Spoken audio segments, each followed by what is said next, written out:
Victoria Chen had built her empire from nothing, and at 42 she was worth $3 billion. But tonight, dressed in worn jeans and a faded jacket, she looked like any other person struggling to get by. The disguise was deliberate. She'd learned long ago that you only see the truth about people when they don't know who you're watching. The downtown Seattle soup kitchen was busier than usual. Victoria had been funding this place anonymously for 5 years, but she'd never actually visited. Recent reports suggested someone was stealing supplies, and she wanted to see the operation firsthand before confronting her management team. She stood in line with dozens of others, her designer watch replaced with a cheap plastic one, her usual confident posture deliberately slouched. Nobody gave her a second glance. That's when she noticed him. The man was maybe 35, with kind eyes, and clothes that had been washed so many times they were nearly But it wasn't him that caught her attention initially. It was the little girl holding his hand, maybe 7 years old, with tangled brown hair and shoes held together with duct tape. "Daddy, I'm really hungry," the girl whispered. "I know, sweetheart. Just a few more minutes," the man replied, his voice gentle despite the exhaustion written across his face. Victoria watched as they moved through the line. The man, whose name tag read David, took a tray of food for himself and his daughter. But when they sat down, Victoria noticed something that made her pause. David gave his entire portion to his daughter, keeping only a small roll for himself. "Daddy, you need to eat too," the girl protested. "I already ate earlier, Emma. This is all for you," he lied smoothly. Though Victoria could see his hands trembling slightly from hunger, Victoria found herself sitting at a nearby table, pretending to eat while observing them. Emma ate quickly, the desperation of genuine hunger evident in every bite. David watched her with a mixture of love and profound sadness that Victoria recognized. It was the look of a parent who would give anything to provide better for their child. After they finished eating, Victoria expected them to leave. Instead, David checked his watch, kissed Emma's forehead, and said something to her. The girl nodded and pulled out a worn coloring book from a backpack. Then David did something unexpected. He walked to the kitchen entrance and started working. Victoria frowned. She hadn't authorized any volunteer positions for people receiving services. She moved closer, watching as David rolled up his sleeves and began washing dishes with practiced efficiency. He worked for 90 minutes straight, never slowing, never complaining. When he emerged, one of the kitchen staff handed him a small bag. "Thanks again, David," the worker said. "Same time tomorrow. Wouldn't miss it," David replied, taking the bag back to Emma. Victoria's curiosity intensified. She followed them as they left the soup kitchen, maintaining a careful distance. The evening air was cold, and she watched as David wrapped his only jacket around Emma's shoulders despite his own shivering. They walked 6 blocks to Morrison Park, a small green space that had seen better days. Victoria's heart sank as she realized where they were heading. Under the bridge, barely visible in the shadows, was a makeshift camp. Cardboard boxes arranged carefully, covered with plastic sheeting, a home that was anything but. But David didn't stop at the camp. Instead, he and Emma walked to a bench where an elderly homeless woman sat, wrapped in newspapers. "Mrs. Patterson," David said warmly, "we brought you something." He opened the bag the kitchen staff had given him. Inside were sandwiches, probably meant for his and Emma's breakfast. He handed them all to the elderly woman.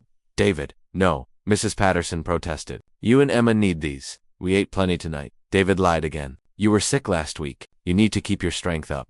Victoria felt something crack inside her chest. This man, who had nothing, was giving away what little he received. She watched as David and Emma settled into their makeshift shelter. Through the plastic sheeting, she could see him helping Emma with homework by the light of a small battery-powered lamp. The girl was writing something carefully, her tongue sticking out in concentration. Victoria pulled out her phone and made a call. "Marcus, I need a full background check." "David, ..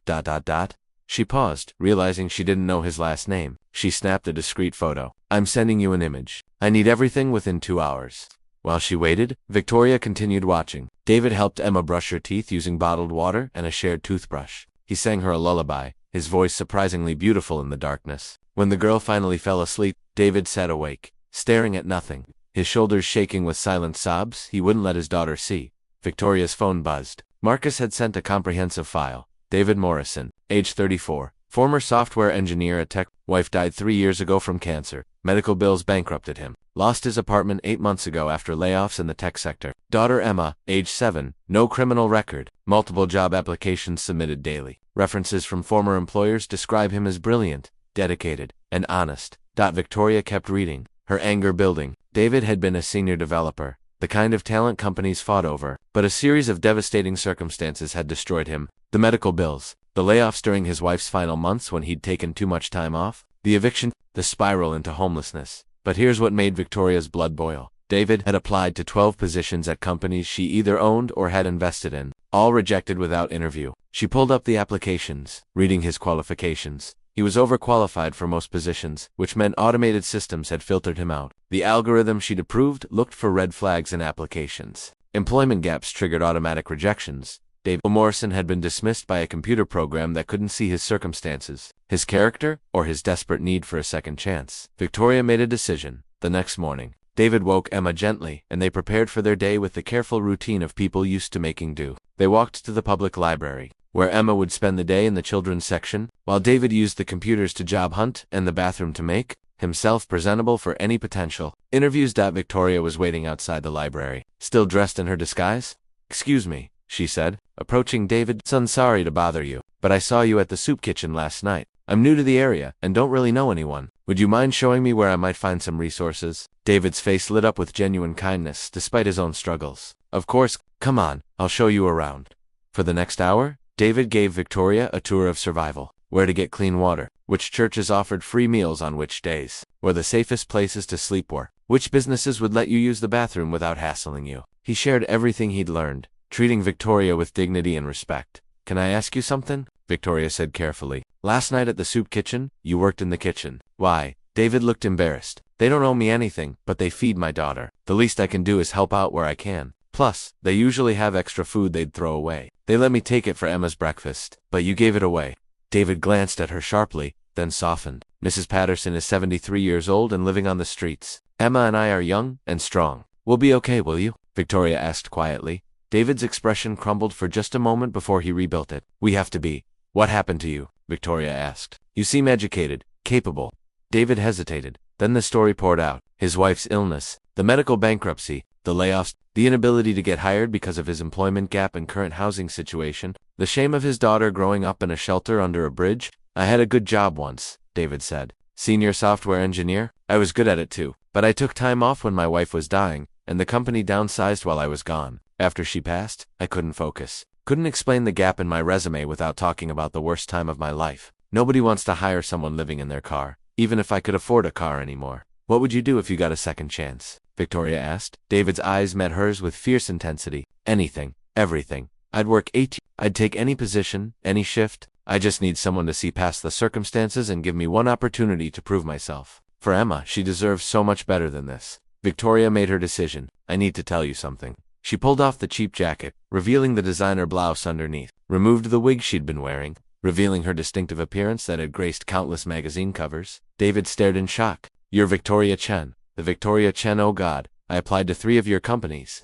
"I know," Victoria said. "I read your applications last night." "David, you were rejected by an algorithm, not a person. A system that couldn't see your talent because it was programmed to filter out employment gaps without understanding context."